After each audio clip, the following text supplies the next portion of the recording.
Hi guys, it's Kenny Win, and I came here.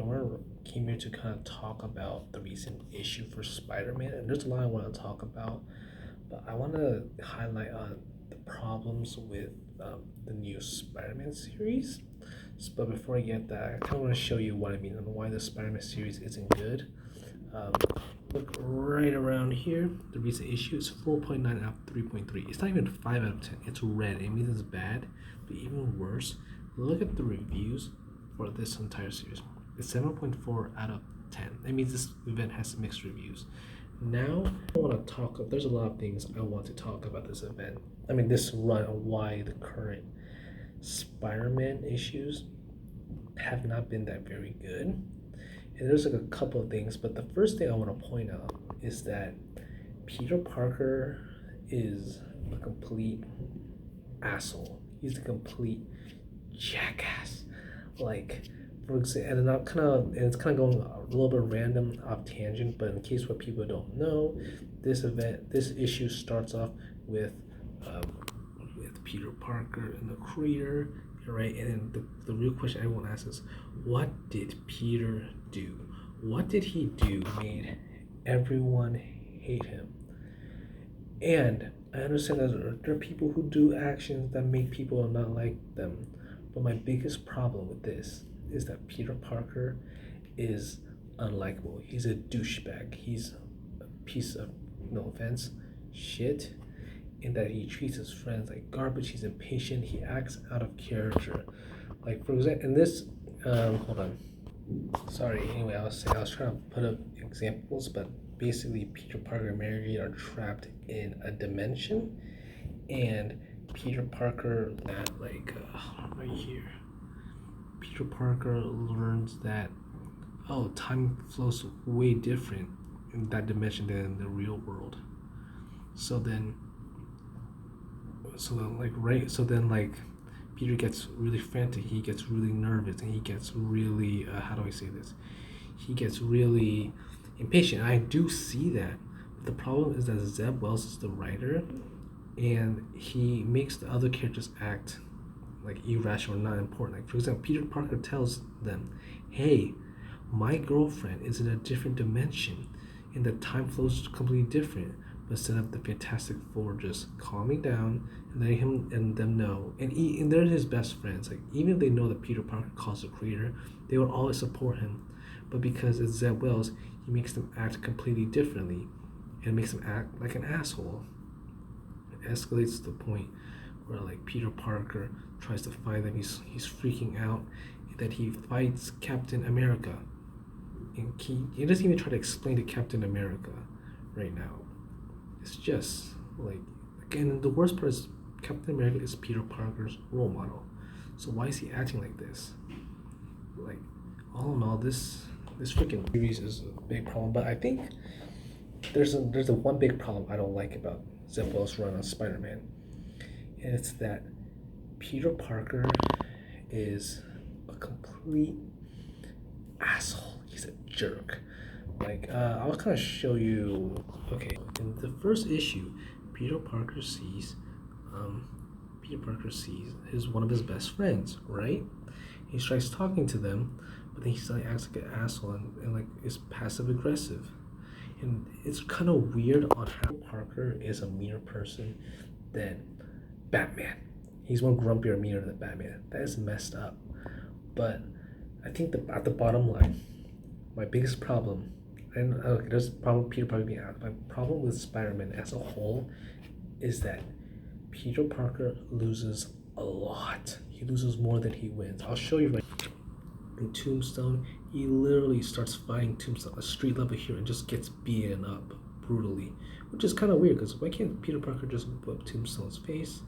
And you see him get beat up brutally, like you see blood coming out of his mask, stuff like that right here. He loses here. He loses to Vulture and nearly dies, which doesn't make sense because Peter Parker can fight against Morlun and like powerful beings more than Vulture. But he loses to an old guy, and yes, he does need help from Norman Osborn. He does help. He does defeat the Vulture, and he does have cool moments like how Peter Parker talks to the progenitor, and how he is deemed worthy, and I gotta admit, I'm kind of scrolling down a little slowly. It's very nice. It's probably gonna be the longest video I ever make. And I do like it, like right here. But then after we get these small, personal, powerful moments, he starts losing. Like he loses here. Right, okay, Fulton. He loses here. He needs help. That he also wants to be with Black Cat, which undoes her whole progress. And how Black Cat kind of moves on from Peter Parker. He loses right here. He loses right here too.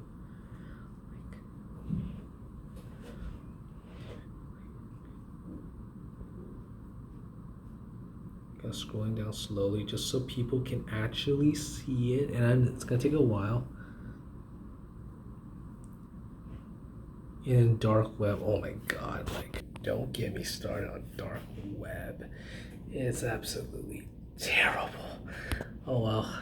Yeah, but I will just win against a dumbed down Venom in Dark Web. Right here slowly. But then he loses here.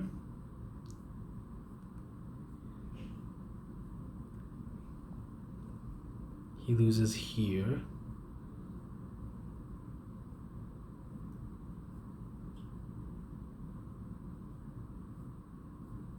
He loses here.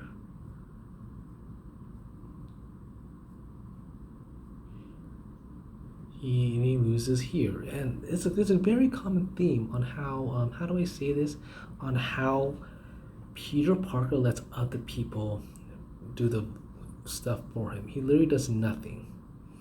Like, I don't mind if Peter Parker loses, if he just struggles. I mean, but there has to be a satisfying payoff. If Peter Parker loses, there should be a moment where he regains his confidence and kicks ass. This whole Spider-Man series doesn't do that. I can literally show you End of Spider-Verse. Like, okay, right around here, like it's End of Spider-Verse, you see everyone who comes in deals heavy damage, and then Peter Parker just slowly.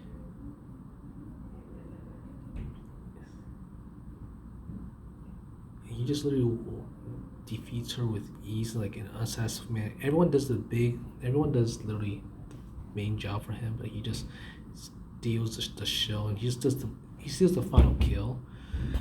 Like I said, Peter Parker loses more than he wins, and he lets other people do the work for him. That's why the Spider-Man comics suck. It's not just about how Peter Parker keeps on like struggling and losing, but it's that his quality books, they're not good at all.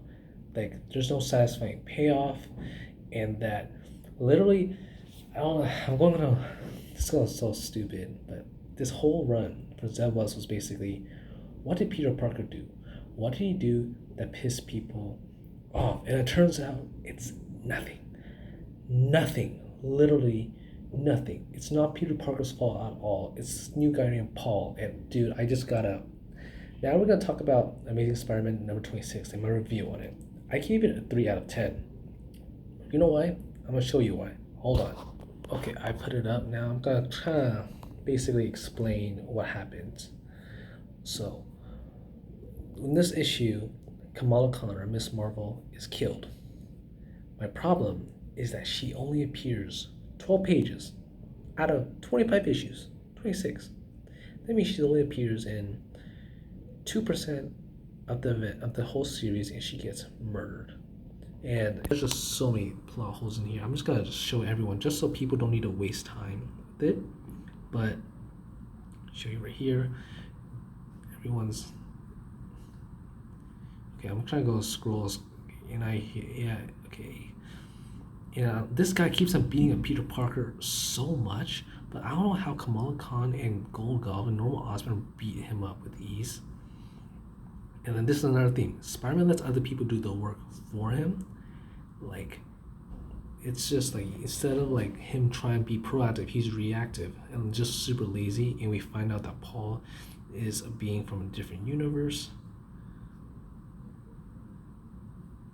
Yeah. Also, the art here is super bad. Well, I just want to say that. But and also the kids slowly die away. And then Mary Jane actually has powers. And then literally the Fantastic Four and Peter Parker men together. Yeah, and then Peter Parker, and like I said, everyone does the work but Peter Parker, but Spider-Man. Like, then, and you know what really sucks is like Kamala Khan dies, but she only does it to hype up her own movie.